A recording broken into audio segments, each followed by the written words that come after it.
DSERA movie കാണാൻ പോയപ്പോ interval ടൈമിൽ ഞാൻ എന്റെ ഹസ്ബൻഡിനോട് ചോദിച്ചു, നീ ഇപ്പൊ കാര്യമായിട്ടിരുന്ന് ഫ്രഞ്ച് ഒക്കെ പഠിക്കല്ലേ, എന്തായി DSERAയുടെ മീനിങ്? അപ്പൊ അവൻ പറഞ്ഞു, പൊട്ടൂസെ അത് ഫ്രഞ്ച് അല്ല, ലാറ്റിൻ ആണെന്ന്. എന്റെ പ്ലിങ് മൊമെന്റ്.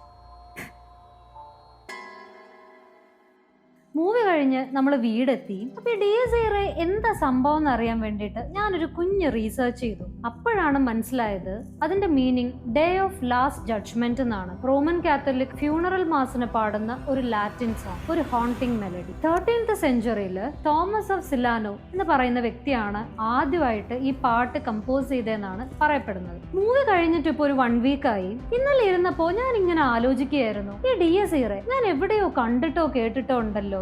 ദേ എന്റെ യുറേക്ക മൊമെന്റ്. ഞങ്ങളുടെ കഴിഞ്ഞ കൊല്ലത്തെ ഓസ്ട്രിയ ട്രിപ്പില് സാൽസ്ബർഗില് മോസാർട്ട് മ്യൂസിയത്തിൽ പോയിട്ടുണ്ടായിരുന്നു. മോസാർട്ടിന്റെ വീടാണത്. അവിടെ അദ്ദേഹത്തിന്റെ കോമ്പോസിഷൻസ് ഒക്കെ ഡിസ്പ്ലേക്ക് വെച്ചിട്ടുണ്ടായിരുന്നു. അതിലൊരെണ്ണമായിരുന്നു അദ്ദേഹം അവസാനമായിട്ട് കമ്പോസ് ചെയ്ത റെക്വമിലെ DSERA. അവിടെ അദ്ദേഹത്തിന്റെ പല കോമ്പോസിഷൻസ് ഡിസ്പ്ലേയിൽ ഉണ്ടായിട്ടും ഞാൻ എടുത്തത് ഈ ഒരൊറ്റ പിക്കായിരുന്നു. സ്ട്രേഞ്ച് അല്ലേ? എന്നാ ഇതിലും സ്ട്രേഞ്ച് ആയ ഒരു കാര്യം പറയട്ടെ. 1791 മോസാർട്ട് വിയന്നയിൽ താമസിച്ച സമയത്ത് അദ്ദേഹത്തിന്റെ ഡോറില് ഒരു സ്ട്രേഞ്ചർ വന്ന് നോക്ക് ചെയ്ത് ഐഡന്റിറ്റി പോലും വെളിപ്പെടുത്താതെ ഒരു സീൽഡ് ലെറ്റർ മോസാർട്ടിനെ ഏൽപ്പിച്ചിട്ട് പോയി. അത് ഒരു റെക്വം കമ്പോസ് ചെയ്യാനുള്ള റിക്വസ്റ്റ് ആയിരുന്നു. റോമൻ കാത്തലിക്കുകാര് ഫ്യൂണറൽ മാസിന് പാടുന്ന ഒരു പ്രാർത്ഥന. നിങ്ങളിൽ എത്ര പേർക്ക് അറിയുമെന്നറിയില്ല, അദ്ദേഹം ഒരുപാട് അസുഖങ്ങൾ പിടിപെട്ട് 35 വയസ്സിൽ മരണപ്പെട്ടു. അസുഖം പീക്കിലെത്തിയപ്പോ ഇത് തനിക്ക് തന്നെ എഴുതുന്ന ഒരു പ്രാർത്ഥനയാണോ എന്ന് അദ്ദേഹത്തിന്റെ ഭാര്യയോട് ചോദിച്ചു. രാപ്പകലില്ലാതെ മോസാർട്ട് അവസാനമായി ചെയ്ത മെലഡിയാണ് DSERA. പക്ഷേ ഈ കോമ്പോസിഷൻ കംപ്ലീറ്റ് ആക്കുന്നതിന് മുന്നേ തന്നെ